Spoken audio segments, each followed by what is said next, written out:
şagirdlərimiz ora gedərək ingilis dili fənnindən, bəzi şagirdlərimiz də riyaziyyat fənni olmaqla öz bilik və bacarığını nümayiş etdirdilər və bilik və bacarığını nümayiş etdirməklə həm də eyni zamanda öz həmyaşıtları ilə bir növ özlərini və ölkəmizi tanıtdılar.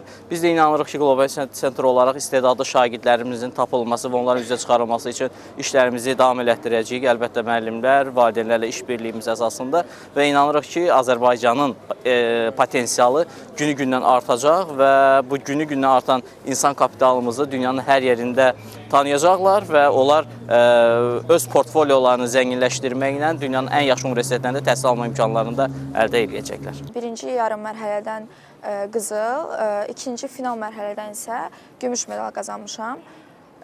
Düşünürəm ki, mənim üçün əla təcrübə idi. Çünki həm networking üçün çox yaxşı təcrübə idi, həm də ki, yeni dostlar qazanmaq, yeni yerlərə gəzintilər etmək mənim üçün çox maraqlıdır. Mən getdim Amerikaya, ikinci yer tutdum.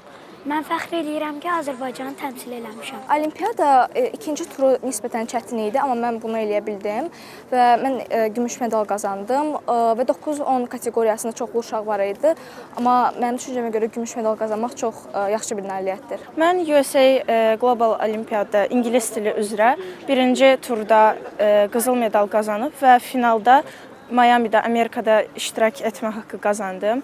Bu təcrübə mənim üçün çox əla bir təcrübə idi, çox maraqlı. Yeni dostlar edindim. Amerikada mən ingilis dilindən qızıl medal aldım ikinci mərhələsində və matematikadan mən bronz medal aldım.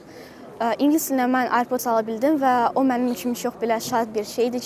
Çünki mən təzə insanlarla tanış oldum, mən təzə müəllimlərlə tanış oldum və mən universitetə girmək üçün çox məlumat götürdüm və mən əminəm ki, bu məlumat mənə gələcəkdə girməyə çox kömək eləyəcək və mən bildiyim kimi orada 9 ölkə var idi və o birisi ölkələrdən xarici uşaqlarla da tanış olmaq mənim üçün çox fəxrdir.